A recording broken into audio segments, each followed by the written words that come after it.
The hunt for Myongcha continues. Welcome back, guys, to Fog Entertainment. We're going to pick up where we left off in the last review. The premiere of Gong Song Creature was very good. Episode 2 continued on that path. It gave us more character development, it explained more about the creature, and it also shined more light on the Gong Song Hospital and all the atrocities that are being committed in that building. So we start with a flashback. We learn a little bit more about Sakimoto, and it shows you when he was originally hired a year ago, where he got a brand new job, and obviously he didn't know what that job was. As an artist, he probably didn't think it was to draw these experimental creatures, but that turns out what it is. He then looks at the experiments on humans and he cannot do it. He runs out, it's too much for him, but he's been called back in to finish his job, to finish his drawings, and it already looks like at this point he has been held a prisoner. Is it too late for Sakimoto to decide he doesn't want this job? I mean, who knows, but it looks like he is pretty much a prisoner at this point, being forced to document the experiments on these creatures. And then we go flash to current time and we see Sakimoto just looking at the dead bodies, looking at the evolving creatures, and we just feel and sense the regret that he has that he ended up in this situation. The sleuths then set out to try and find intel on Moncha. Shioke actually manages to find out that she may be getting kept in this hospital. She manages to discover some information. The beginning of the episode then follows the sleuths who are trying to find intel on Moncha. Shioke shows up at a Japanese command post where she manages to interrogate one of the guards, and she finds out that Moncha may have been taken to the Ongsong hospital. Meanwhile, there's a bunch of criminals, a bunch of crooks that are in the House of Gold and Treasure, and they are trying to basically force Taesang into giving them everything, because he's not going to have anything left once the House of Gold and Treasure is raided. Anyway, later the sleuths show up and they inform Taesang about what they've discovered, and that they believe that Moncha could be inside the Ongsong hospital. They need a way in.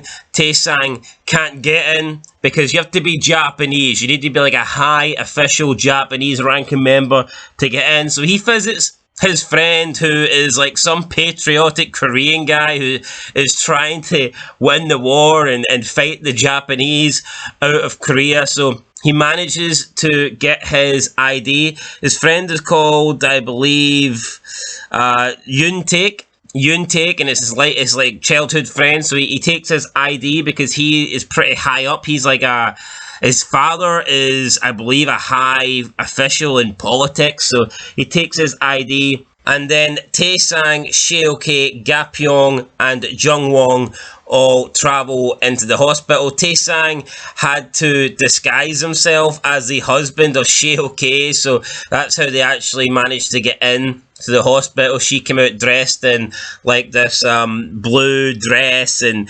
Tang Se was like falling in love with her. So even though this has definitely got like some sort of horror aspects, it is like a little bit of a romantic series as well, and you can see that Taesang is falling for Shioke, but she doesn't really have interest in him. They get into the hospital. Gapyeong is pretending to have some sort of like mad crazy illness in his stomach. He's pretending like his stomach is about to explode, which was kind of funny, and this allows the two sleuths to try and investigate and try to see who is in this hospital. They go into a cleaning room and they're confronted by a cleaner who works at the hospital, but it turns out he's actually Korean. I think his name is Mr. Wo, and he is willing to help them, and he says that every couple of days he's allowed into the basement to clean, and he explains that the hospital also serves as a military ward, and the basement is where all the experiments and chaos has been taking place, and that he is also willing to help them get in there and investigate because his brother has been missing. He was taken a year ago back from Sodamin prison, and they transferred him to Ongsong, and that is why he is a part of the resistant movement. So even though he is in the hospital, he's a Korean. He's fighting for Korea, essentially. The sleuths then managed to sneak into the hospital. They managed to stay because sirens go off, everyone's evacuated, evacuated, but the sleuths managed to hide in the cleaning room. And the reason that the sirens are going off, the reason the hospital's been evacuated, is because we see that the monster, the creature, is growing. It's killed a few of the Japanese soldiers. The tentacles are like literally growing out of control, and Lieutenant Kato is mesmerized by its strength. He's watching on in honor. He's like in awe of this thing. It's like his child, and it's performing well on sports day. He's literally seen this creature kill his own men, but instead of being afraid and instead of trying to stop it, he's literally there looking on, and he's amazed. He's proud of what the creature is able to accomplish. They try to blast it though with nitrogen to try and keep the creature docile. So nitrogen apparently, I don't know, puts it to sleep, stops it from moving, stops it from killing, essentially.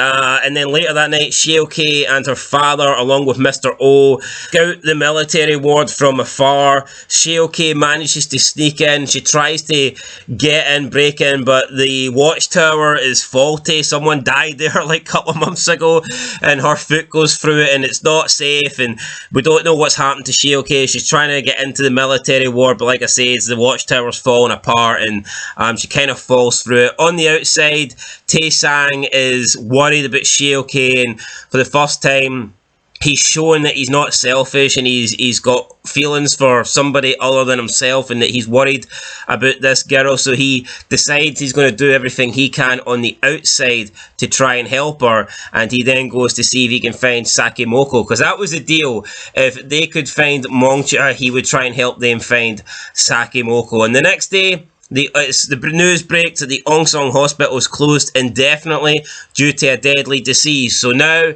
nobody in Ongsong Hospital can get out, and nobody can get in. And then one of the nurses that Tae-sang was speaking to earlier that day, she visits the golden treasure, and she brings him a note. And of course, this note is from Shioke, and the note reads, "We found Mongcha." So at this point, Tae-sang is left with a dilemma. He needs to find Mongcha if he wants to keep his livelihood, if he wants to keep his possessions, if he wants to keep the House of Golden Treasure. Plus, he's also worried about Shioke.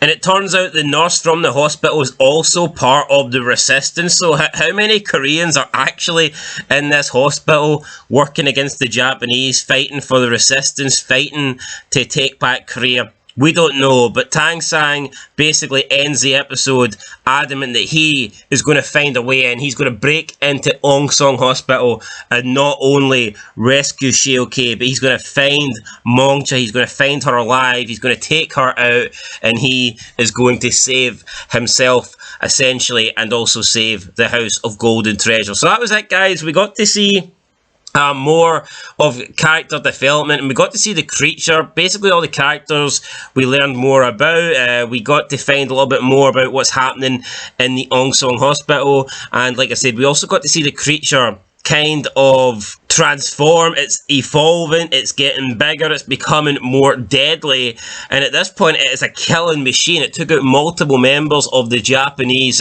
soldiers in this episode. Every time it seems to kill, I don't know if it's because it's feeding on the blood or whatnot, but every time it seems to kill, it seems to grow stronger, it seems to grow bigger. There's similarities possibly to like liquors in Resident Evil. When they feed, when they have human blood, they grow stronger, they get bigger, and that seems to be something similar to what is happening in here. So yeah, I like this episode. It showed us a little bit more than episode 1. Obviously episode 1 was building the foundations, it was introducing the characters. This one did a little bit more than that.